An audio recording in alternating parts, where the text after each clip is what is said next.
Welcome to the 14th episode of One Line Definition of Adrija's Choice. আজকে টিনটিনের সূর্যদেবের বন্দি বইটিকে নিয়ে কিছু কথা বলবো। তো এই বইটা আমি আমার বাবার বই থেকে পড়েছি, মানে এটা আমি কিনিনি, বাবার বইটা ছিল। আমি ফ্রন্ট পাতাটাই তাই দেখালাম। তোমরা চাইলে এটাকে অ্যামাজন কিংবা গুগলে এটার কভার পেজটা পেয়ে যাবে। এটা অনেক পুরনো বই, দেখেই বোঝা যাচ্ছে। তো আজকের ভিডিও সম্পূর্ণরূপে শুরু করার আগে আমি একটা কথা তোমাদের বলতে চাই। এই টিপগুলো কিন্তু প্রচন্ড ইম্পর্টেন্ট বইটা পড়ার আগে, সেই জন্যেই আমার এই চ্যানেল খোলা। কারণ এই গাইডেন্সগুলো যে বইটা পড়ার আগে যেগুলো জেনে পড়া উচিত, সেইগুলো কিন্তু একজন আগে যে বইটা পড়ে রেখেছে তার থেকে শুনলে তোমাদের পড়তে সুবিধে হবে।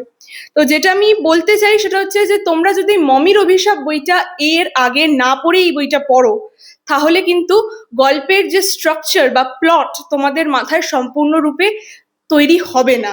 কারণ মমির অভিশাপ বইটা যেখানে শেষ হয়েছে সেখান থেকেই শুরু হয়েছে সূর্যদেবের বন্দি বইটা।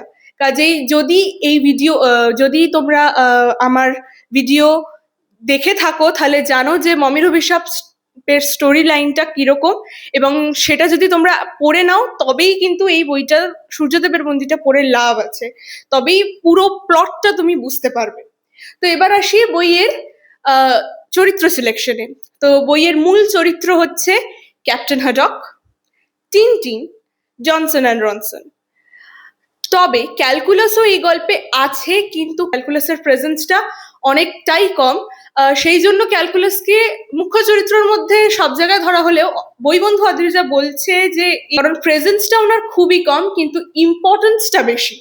কাজেই বুঝে নিতে পারছো যে ঠিক ক্যালকুলাস চরিত্রটা কেমন এই গল্পে কিভাবে উপস্থাপনা হয়েছে সূর্যদেবের বন্দিতে।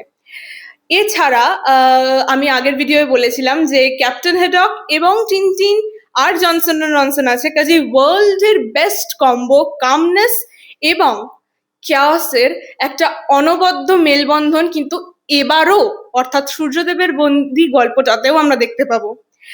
এবার আসি যে ইউনিক ক্যারেক্টারিস্টিক্স, যেটা আমি সব বইয়েরই তুলে ধরি, সেটা হচ্ছে আমার মনে হয়েছে এটা ইউনিক ক্যারেক্টারিস্টিক্স কিন্তু পার্সন টু পার্সন ডিফার করে। আমার ধারণা যে এই বইটা ইউনিক বা বিশেষত্ব হচ্ছে এইটাই যে বইটার যে প্লটটা, গল্পের প্লট কিন্তু বিভিন্ন জিওগ্রাফিক্যাল ল্যান্ডফর্মস এর মধ্যে দিয়ে যাচ্ছে, অর্থাৎ কখনো নদী, কখনো পাহাড়, কখনো গভীর জঙ্গল। কাজে বইটা পড়ার সময় বোর হওয়ার তো কোনো সুযোগই তোমায় দেবে না, এত সুন্দর এত ওয়েল প্ল্যান্ড ভাবে প্লটটা তৈরি করা হয়েছে।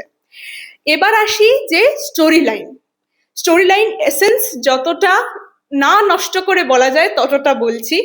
এই গল্পটা জুড়ে আছে অ্যাডভেঞ্চার, মিস্ট্রি আর অ্যাকশন, কিন্তু এর মাঝে মাঝে এই বইটায় এটাও একটা ইউনিক ক্যারেক্টার যে এর মাঝে মাঝে এমন কিছু লোমহর্ষক সিন ধরা পড়েছে যেগুলো তোমার আকর্ষণকে কিন্তু বইয়ের পাতা ছেড়ে একদম নড়তে দেবে না।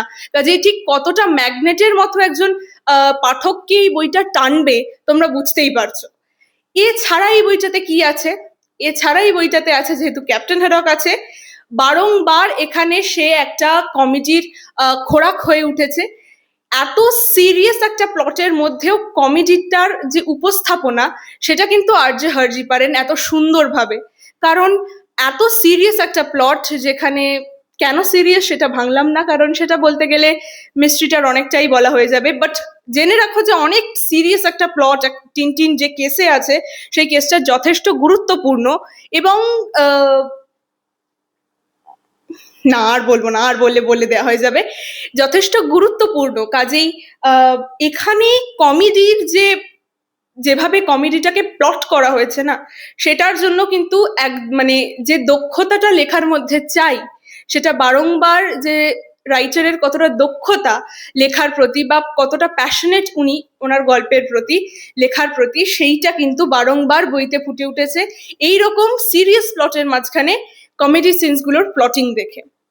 এছাড়া আজকে আমার আর কিছু সেরকম বলার নেই, তবে আর একটা কথা বলে আমি শেষ করতে চাই যে এই গল্পটা এমন একটা গল্প যেটা না আমার পার্সোনালি রিডিং যতদিন করছি, যতদিন বই পড়ছি, ততদিন না খুব মন খারাপের দিনে একটা মন ভালো করে দেওয়ার বই।